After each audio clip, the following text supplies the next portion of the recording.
Live from the world's capital markets, here are the latest financial headlines brought to you by News Factory. Hello and welcome to Wednesday's financial news.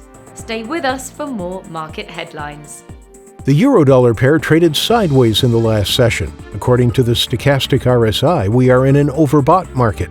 The dollar rose 0.4% against the yen in the last trading session. The MACD is giving a negative signal, going against our overall technical analysis.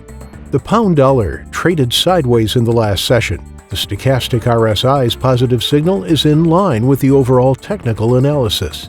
The last session saw the Aussie fall 0.3% against the dollar. The CCI is giving a negative signal, going against our overall technical analysis. Those were today's major economic events, and now moving on to world financial headlines.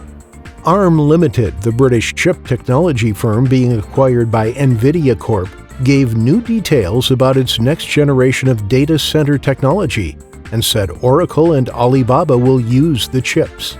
Lackluster results from Tesla and 3M dragged Wall Street's main indexes lower, shifting investor focus to earnings from big technology companies, including Microsoft and Alphabet.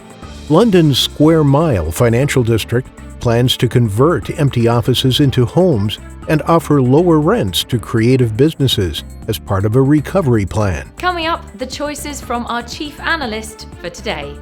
The Irish retail sales will be released at 1000 GMT, the U.S. Fed interest rate decision at 1800 GMT, the U.S. FOMC press conference at 1830 GMT. Germany's GfK Consumer Confidence Survey will be released at 600 GMT, Australia's Consumer Price Index at 130 GMT, the French Consumer Confidence at 745 GMT. We hope that you've enjoyed Wednesday's market outlook.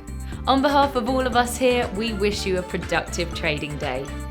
Be sure to join us tomorrow morning for the latest news and events from the financial markets.